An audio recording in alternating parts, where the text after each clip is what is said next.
Hi Leute, heute schauen wir uns den Fall des Kannibalen von Montana an. Doch bevor wir anfangen, noch eine Triggerwarnung. Denn der Fall beinhaltet Kannibalismus, Pädophilie, Vergewaltigung und Mord an Kindern. Dieser Fall ist echt krank und wer nicht viel verträgt, sollte besser dieses Video überspringen. So, der Kannibale von Montana. Oder auch bekannt als Nathaniel Bar Jonah. Werfen wir doch zunächst mal einen Blick in sein Leben. Bar Jonah wurde am 15. Februar 1957 als David Paul Brown in Worcester, Massachusetts, im Farlawn Hospital als Sohn des Flugzeugmechanikers Philip Brown und der Hausfrau Tyra Brown, dem jüngsten von 3 Kindern, geboren. Als Tyra im 3. Monat mit Bar Jonah schwanger war, wurde sie in einen schweren Autounfall verwickelt, als ein anderer Fahrer ihr hinten auffuhr, während sie an einer roten Ampel stand.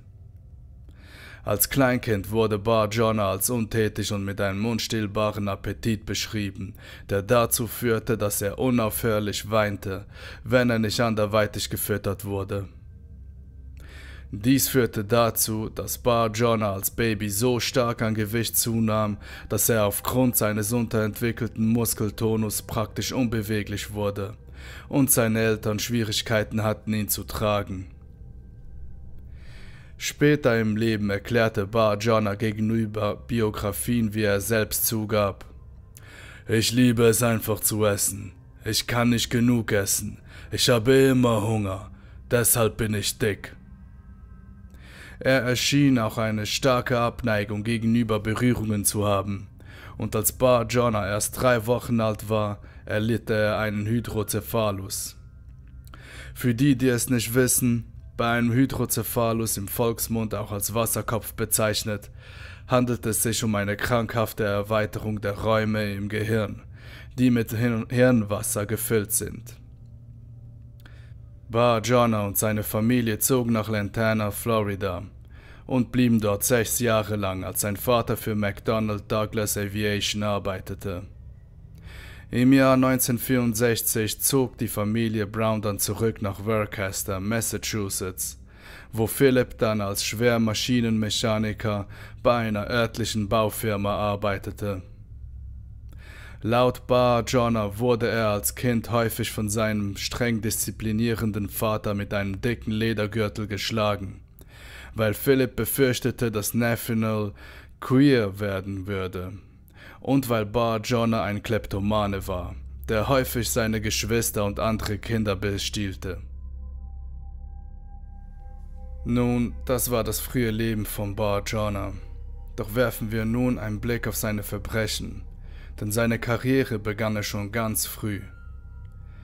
Ende Juli 1964, bevor Bar Jonah nach Massachusetts zurückkehrte, lockte der damals 7-jährige Brown eine 5-jährige Nachbarin in seinen Keller und erzählte ihr, dass er zu seinem Geburtstag ein Ouija-Brett bekommen hatte, das die Zukunft vorhersagen konnte. In seinem Keller versuchte Brown dann, das junge Mädchen zu erwürgen und zu erdrosseln. Aber ihre Schreie erregten die Aufmerksamkeit von Browns Mutter, die ihr zu Hilfe kam. Trotzdem kam Bar Jonah mit wenig bis gar keine Strafe davon. 1973, im Alter von 15 Jahren, schnitt Brown Buchstaben und Wörter aus Zeitschriften aus und verfasste eine Notiz, mit der er versuchte, 2 Jungen aus Webster auf einen Friedhof zu locken, indem er ihnen $20 und eine Überraschung anbot. In diesem Fall lehnte es die Mutter der beiden Jungen ab, Anklage gegen Brown zu erheben. Sie hielt es für das Beste, wenn er psychiatrische Hilfe bekäme, war jedoch der Meinung, dass er diese nicht über das Strafjustizsystem erhalten würde. Im Mai 1974 wurde Mary Patrone, 10 Jahre alt, in Woodstock, Connecticut von Bar Jonah entführt, vergewaltigt und freigelassen. Ende März 1975 entführte der damals 18-jährige Brown, der sich als Polizist ausgab, den 8-jährigen Richard O'Connor, auf dem Weg zur Schule und griff ihn anschließend sexuell an und erwürgte ihn. Eine Nachbarin schaute aus ihrem Fenster, beobachtete die Entführung und benachrichtigte die Behörden, die mit der Suche nach dem Jungen begannen. Ein Streifenwagen beobachtete später ein Fahrzeug, das bei der Entführung verwendet wurde, das weit entfernt von anderen Fahrzeugen auf einem Parkplatz parkte, und nachdem der Polizist um Verstärkung gerufen hatte, befahl er Brown, aus dem Auto auszusteigen. O'Connor wurde blutverschmiert im Auto gefunden. Nachdem er nach dem sexuellen Übergriff auf sich selbst gekotet und uriniert hatte und kurz vor dem Tod stand. Einige Tage vor seinem Highschool-Abschluss fuhr Brown in das nahegelegene Hartford, Connecticut und entführte wiederum als Polizist auftretend ein 9-jähriges Mädchen. Nachdem das Kind jedoch aufgrund des Angriffs zu erbrechen und zu zucken begann, fuhr er auf den Bürgersteig und warf das Mädchen aus dem Auto. Ein Zeuge in der Nähe sah den Vorfall und schrieb sich Browns Nummernschild auf, was zu seiner Festnahme führte. Browns Bewährungshelfer erfuhr von diesem Übergriff nie etwas, was dazu führte, dass er im Mai 1976 wegen seiner früheren Entführung und sexuellen Nötigung von O'Connor aus der Bewährung entlassen wurde. Als Browns Probezeit vorüber war, erhielt er einen Brief, in dem er sich für seine Kooperation bedankte. Am 24. September 1977 überzeugte Brown, der behauptete, ein verdeckter FBI-Agent zu sein, zwei Jungen, die aus den White City Cinemas in Shrewsbury, Massachusetts kamen, in sein Fahrzeug einzusteigen. Anschließend transportierte er die Jungen in einen abgelegenen Bereich, wo er ihnen Handschellen anlegte und sie anschließend folterte.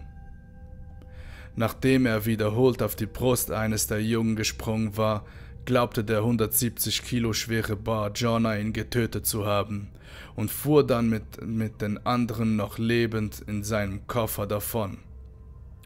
Der erste Junge erlangte jedoch das Bewusstsein wieder und schaffte es, Hilfe zu finden, was kurz darauf zu Bar Jonahs Verhaftung führte. Der andere Junge wurde noch lebend in seinem Koffer gefunden. Für dieses Verbrechen wurde er wegen versuchten Mordes verurteilt und erhielt die Höchststrafe von 18 bis 20 Jahren Gefängnis in der Massachusetts Correctional Institution Concord. Danach wurde er in das Bridgewater State Hospital verlegt. Am 22. März 1984 änderte er seinen Namen in Nathaniel Benjamin Levi Bar Jonah. Er nannte mehrere Gründe für die Namensänderung. Er erzählte Freunden und Verwandten, er wolle wissen, wie es sei, als Jude diskriminiert und verfolgt zu werden. Während eines späteren Interviews mit Dr. Michael Stone für die Fernsehsendung Most Evil behauptete er, er sei Jude und wollte, dass sein Name dies widerspiegelt. Später im selben Jahr entschied der Richter der Superior Court, Walter E. Steele, dass Massachusetts es versäumt hatte zu beweisen, dass Bar Jonah gefährlich war, und er wurde freigelassen, bevor er nach Great Falls, Montana zog. Während dieser Zeit vertraute Bar Jonah seinen Psychiatern an, dass er davon fantasierte, Kinder zu entführen, zu ermorden und auszuschlachten.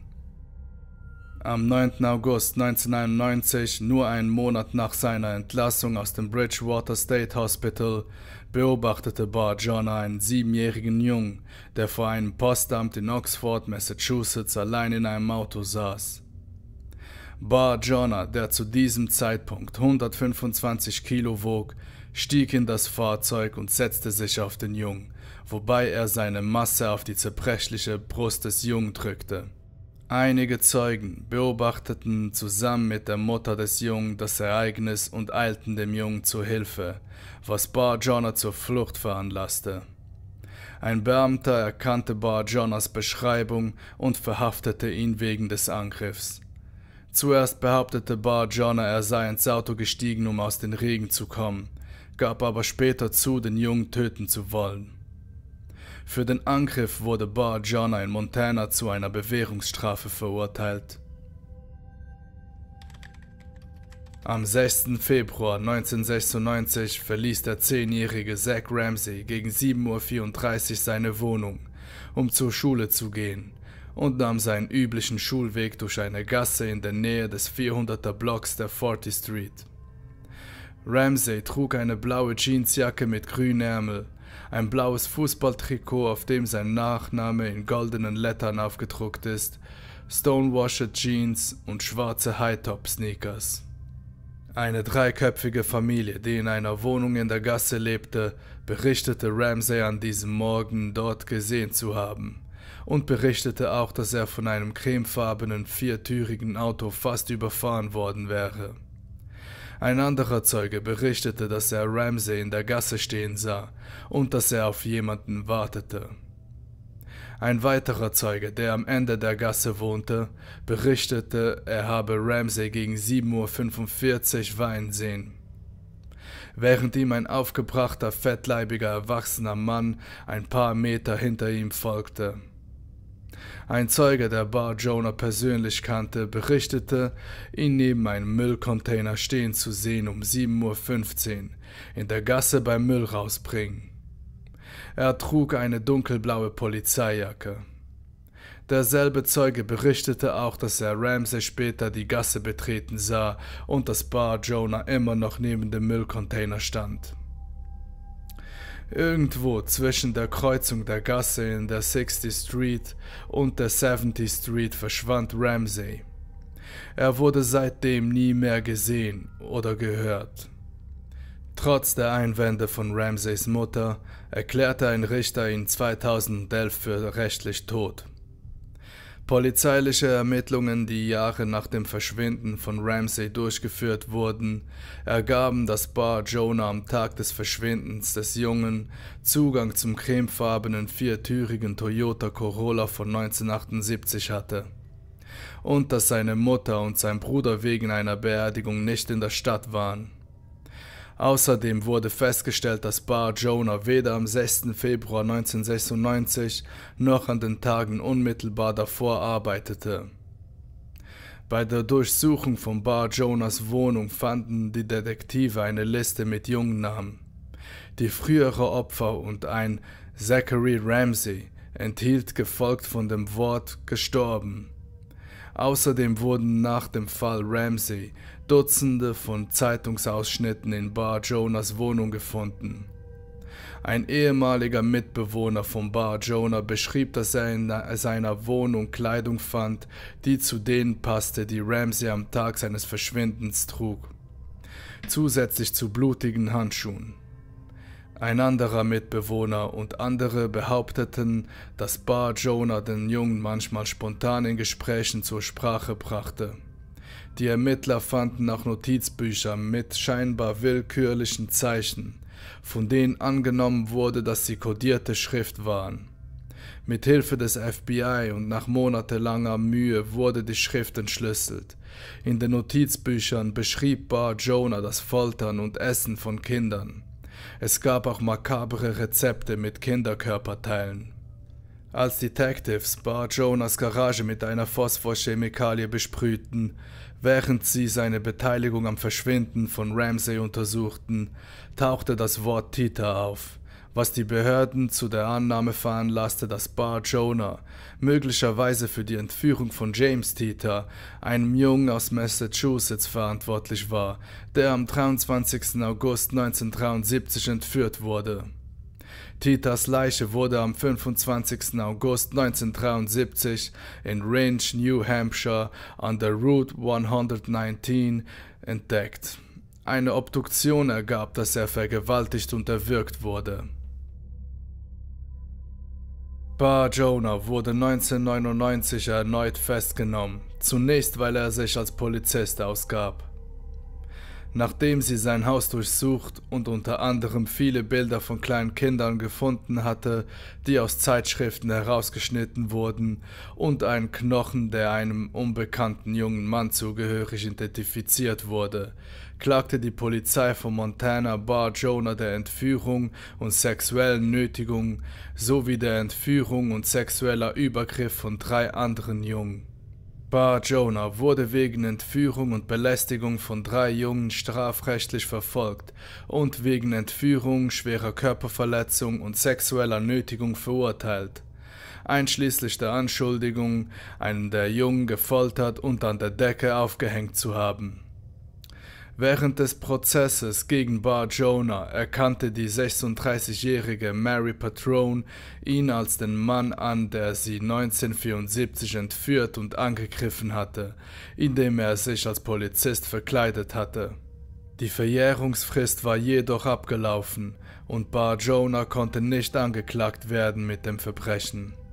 Die Ermittler vermuteten auch Bar Jonah beim Verschwinden der 7-jährigen Janice Pocket 10 Monate zuvor. Bar Jonah wurde zu 130 Jahren Gefängnis verurteilt. Bis zu seinem Tod beteuerte er seine Unschuld.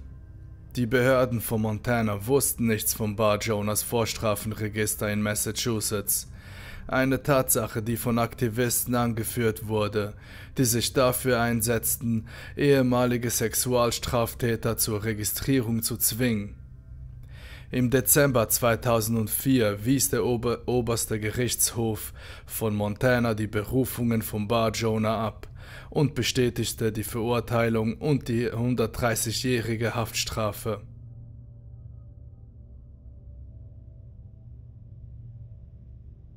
Bar Jonah wurde am Morgen des 13. April 2008 in seiner Gefängniszelle nicht ansprechbar aufgefunden. Er war in einem schlechten Gesundheitszustand. Seine Obduktion fand signifikante LDL-Spiegel in seinen Arterien und ein Myokardinfarkt war die festgestellte Todesursache. Bar Jonahs frühestes Interesse am Geschmack von menschlichem Fleisch lässt sich bis in seine Kindheit zurückverfolgen.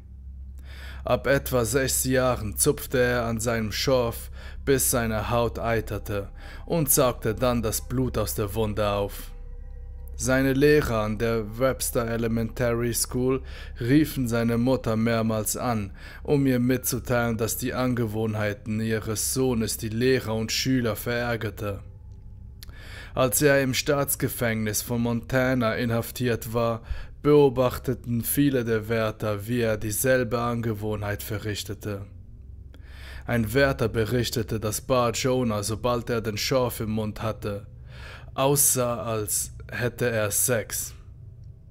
Während seiner Inhaftierung im Bridgewater State Hospital vertraute Bar Jonah seinen Psychiatern seine mörderischen und kannibalistischen Vorstellungen an. Einer seiner Therapeuten bemerkte: Browns sexuelle Fantasien, bizarre Natur, Skizzieren, Foltermethoden unterstrecken sich auf Sezieren und Kannibalismus und drücken eine Neugier auf den Geschmack von menschlichem Fleisch aus.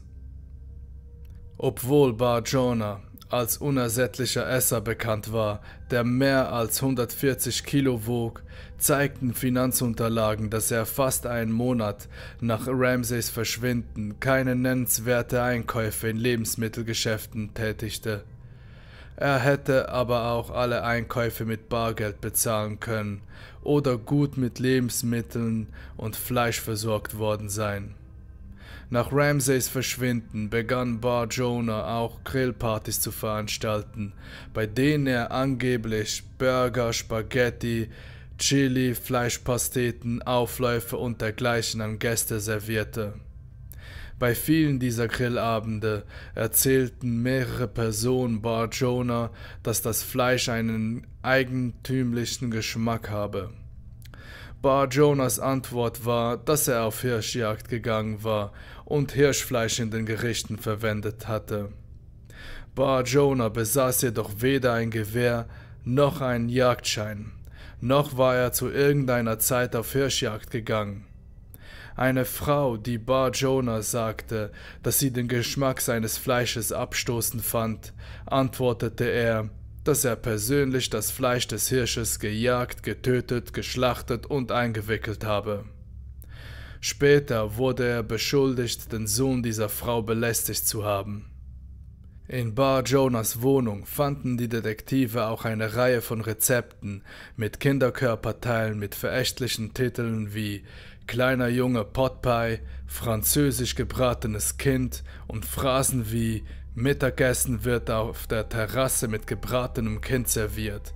In den entschlüsselten Tagebüchern erwähnte Bar Jonah auch, dass er diese Rezepte an Nachbarn servierte. Außerdem wurden Haare in einem Fleischwolf in seiner Wohnung gefunden. Als das Haar auf DNA getestet wurde, stellte sich heraus, dass es einem afroamerikanischen Mann gehörte, aber nicht Ramsey. Die DNA der Haare unterschied sich auch von den Kinderknochenfragmenten, die in Bar Jonahs Garage gefunden wurden, die ebenfalls nicht Ramsey gehörte.